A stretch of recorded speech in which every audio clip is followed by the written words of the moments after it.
I am on my way out to Oakland for my first A's game, and it is coinciding with the reverse boycott on Friday, June the 7th.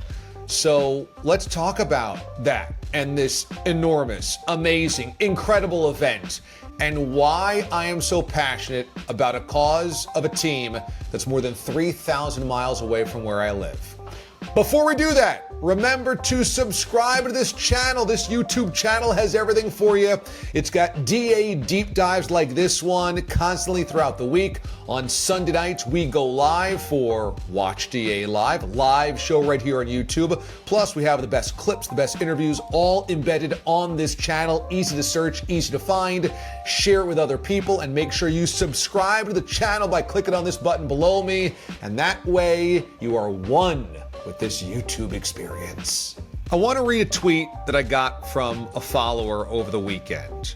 Dadonis tweets, DA, what's your connection to Oakland? I'm a Giants fan, but appreciate you advocating for the A's. I've just always thought of you as a New York dude. I'm just curious. All right, so let's talk about that, because that's a natural question of why I am so invested seemingly in this A's relocation situation. And I've been ranting and raving about John Fisher and the A's debacle for years now. I think first off, you have to understand why I love sports. And it's not because I ever wished I was a professional athlete. A lot of people get into this, and because their baseball career failed or their basketball career failed, it's like, oh, let me talk about it.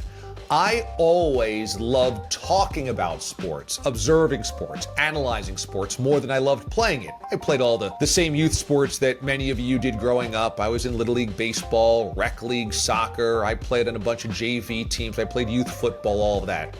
But I never dreamt of playing professionally. I dreamt of talking about sports professionally. And one of the reasons was, of course, I love beauty in athletes. I love glory and greatness in athletes. I mean, look at the posters next to me. Those are guys that I grew up watching and idolizing as well. But mostly, I loved the fan bond. There was always something to this that felt larger than life to me. When as a kid I would watch on my old Sony Trinitron or the old Zenith TV we had in the living room with a big wooden shell and wheels under it. When a playoff game in Cleveland Municipal Stadium had fans wearing dog masks and eating dog bones. That to me was mind-blowing. When I would see footage of games like the Yankees played of the 70s with Reggie Jackson and company, and there were fans hanging off of the netting and falling down the walls. When I saw footage of the 1969 World Series and fans were streaming into Shea Stadium to rip up the turf. This always seemed to me to be unbelievably mesmerizing. This connection, this feverish intensity with which fans were all about their team. I just fell in love with that. That was captivating to me. And so when I began seeing over the course of my lifetime in young adulthood, that fan bond being manipulated when Art Modell moved the Browns out of Cleveland.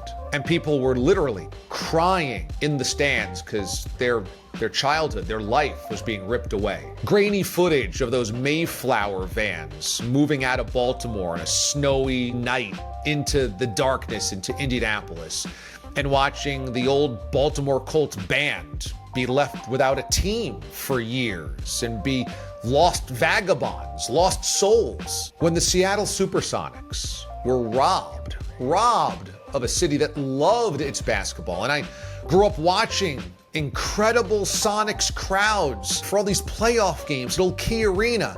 And then they were shuffled off into the night to Oklahoma City. All of this always rubbed me the wrong way. And so I developed a natural cynicism towards owners, and when they would bellyache about there's not enough money for the stadium, we've got to get a new ballpark somewhere else, I always immediately distrusted them. So that's the cornerstone of this. So a couple of years ago, we began hearing the real movement of John Fisher trying to lift the A's out of Oakland and get them to Las Vegas. And immediately my BS detector started going off, because not only was I naturally cynical about an owner once again claiming there's just not enough fans here, but also I grew up watching the A's of the 80s and remember really great crowds there. And I also am savvy enough to remember remember when Mount Davis was built. Al Davis returned to Oakland with the Raiders after being in LA for more than a decade and demanded we need another tier,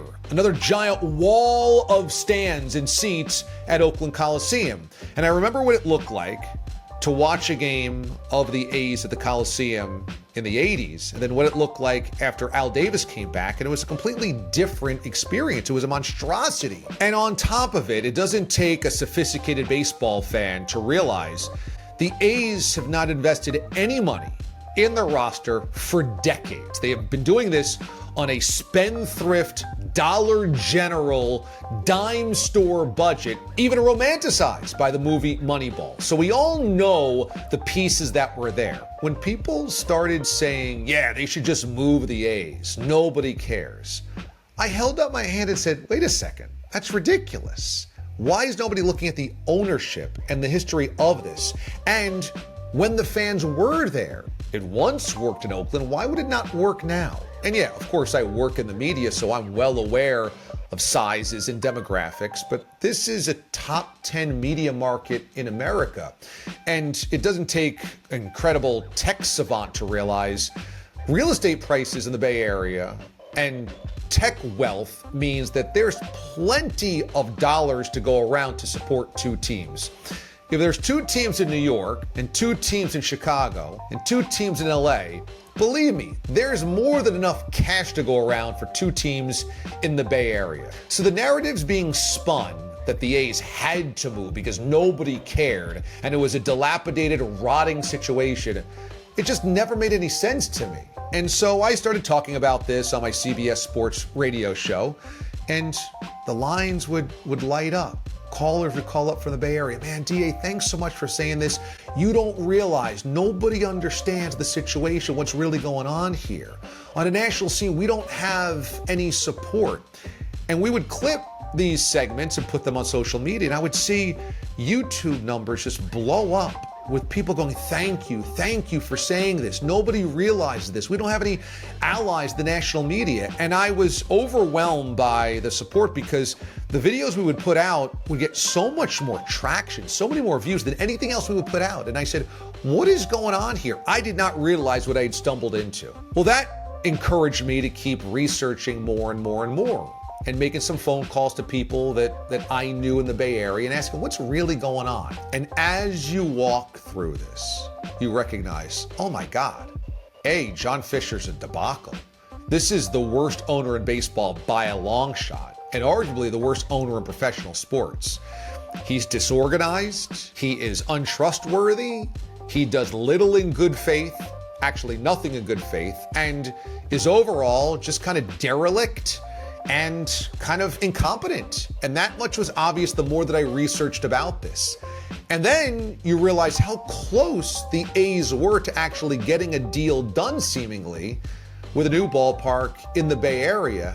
And then they suddenly pulled out. No, we can't make up the difference. And the difference was like $100 million. In fact, I think it came down to about $80 million. Nope, we got to go to Vegas. You start unspooling this ball of yarn and realize this is a total scam. This is orchestrated apathy. And the people that are at the national level that only kind of swoop into baseball when something massive happens don't really pay attention to that next, second, or third level of how we got here. If this was happening in the NFL, I've absolutely believe there would be far more national media calling out the ridiculousness of this attempted steal without any hard evidence behind the logistics of it. And yet, because baseball's baseball, and because nobody really cares about the A's, they haven't been relevant in a long time, the national media with the loudest voices have just kind of shrugged their shoulders and said, well, yeah, they've lost the Raiders and they've lost the Warriors, and so of course they should leave that dump. There's a possum running the press box. Of course they should leave that dump. And instead, what you have to look at is engineered apathy. Ownership, led by John Fisher, his mouthpiece being Dave Kaval, never wanted to stay in the Bay Area. For whatever reasons we may never know. To do something on your own, you inherited all the money from mommy and daddy. Who knows what this is? But in terms of the plan to extricate yourself from the Bay Area, this much has been very obvious. Sean Fisher refused to spend any money on the players that he had, never signed any of them to an extension, refused to sign any players from outside the organization, didn't spend any money in free agency, and refused to put even $1 into a decrepit Oakland Coliseum on anything that could have helped market and sell a team to a fan base. And then when they got this close with parallel paths to a ballpark in Oakland and a ballpark in Las Vegas, they suddenly pulled out. They didn't want the ballpark in Oakland. And when Joe Lacob said, I'll buy the team, owner of the Warriors, and I'll keep them right here, wasn't even a conversation. Why? That's what always put my antenna up. And then you get to Las Vegas where's the ballpark going to be built? Do they have the money to build the ballpark? Why is that site not tied up? Why is that relationship broken? Why is the mayor of Las Vegas actually saying it'd be better if they stayed in Oakland? What is going on? With all the other franchises that have up and left and uprooted, they had a set, cemented ballpark stadium set up. The funding, the site, the taxpayer dollars, whatever. But the A's, none of that. It's one big question mark. And then, as you start to walk down this road, you realize there's baseball insiders that say other owners think this is stupid. Jeff Passan, Ken Rosenthal, two of the most well-connected baseball insiders there are, have noted other owners have quietly, anonymously questioned, why are we allowing this to happen? They've got no guts. They won't stand in the way of one of their own trying to get another buck. But more logical, brighter, smarter people realize this is a con job. So the more I began vocalizing this, the more gratitude I saw from the Bay Area, and the more I recognized, man, they need somebody to keep talking about this and exposing the lie for what it is. One thing led to another. I kept talking about it. This YouTube channel, I've done a bunch of videos about it. And Last Dive Bar, an apparel company based in the Bay Area, which is their soul is trying to keep the A's in Oakland and call out the BS that's happening with the A's. They said, we want to be on board with your show. And so the Last Dive Bar jumped on to my Sunday night show, Watch the A Live, and became our first full-fledged sponsors. Amazing. And they told me about the reverse boycott with the Last Dive Bar crew, the Oakland 68s, and they said it's happening June the 7th. And I always wanted to come out to a game, and now I said I got to be out for this game. So on June the 7th, I'm coming out for that Friday night against the Jays. And this is kind of amazing because before the season began, I was kind of trying to find a date that I could come out there and see a game, because this will end up being potentially the last season in Oakland for them before they go to Sacramento for a couple of years, which is another whole fiasco. And I thought, boy, 1989 was the last A's World Series championship. And this is 35 years since then. What was the ALCS matchup in 89? Toronto Blue Jays, Oakland Athletics. And now it coincides with the reverse boycott. I got to make this happen. I got to be there. So I'm so excited. And we're going to be broadcasting live from Line 51, this amazing brewery in Oakland, which is just all about the A's. And Last Dive Bar helped organize this. And so I'm going to be broadcasting from Line 51. We'll be doing about a 2-hour show in between that block, give away a bunch of stuff, autograph stuff, printed stuff, t-shirts, all this great gear we're going to give away to fans that show up. And then we're going to go over to the tailgate in the parking lot of the stadium and get it on. Come on out if you can't make the brewery and tailgate with us. If you can't tailgate with us, get inside the ballpark. We'll be sitting over in the left field bleachers. I'm sitting with the Last Dive Bar guys. I can't wait. And let's go out with a bang. You know, I want to be amongst the fans. I want to say thank you to the A's fans who have thanked me. This is really exciting for me to bring my show out there, to make this thing happen and have a great day of baseball, have great memories, share a beer, and party into the night. So that's why I'm doing this, because I really feel like the narrative has been hijacked by people that don't really know what's going on, and that A's fans deserve better. Because when you hear people say, well, they never showed up anyway, that's not true. When they had a competitive team and they were spending money in the 80s and 90s, they were a top 10 attendance in baseball each and every year. And if you were with somebody that you love dearly, that just continued to neglect you and tell you how much you didn't matter, and how unworthy you were and tried to be their worst selves every single day, every single year, hoping, forcing you to leave them, and you still wouldn't, who would you blame? Because that's the domestic partner that the A's are. The fans, they've been loyal, but they've been given somebody that is trying to be the worst version of themselves so that the other person leaves and they can't be blamed. That's the BS. So let's party on, everybody. I will see you on Friday, June the 7th. I can't wait. At any one of these events, come over and please say hello, because nothing would make me happier than to meet every one of you that has reached out to me over social media so I can put a face to the name. Let's do this. Down for the cause, reverse boycott style. Thanks for watching, everybody. Click on this button right next to me to subscribe to the channel. That way you'll get notifications when we go live on Sunday nights or there's a new deep dive like this.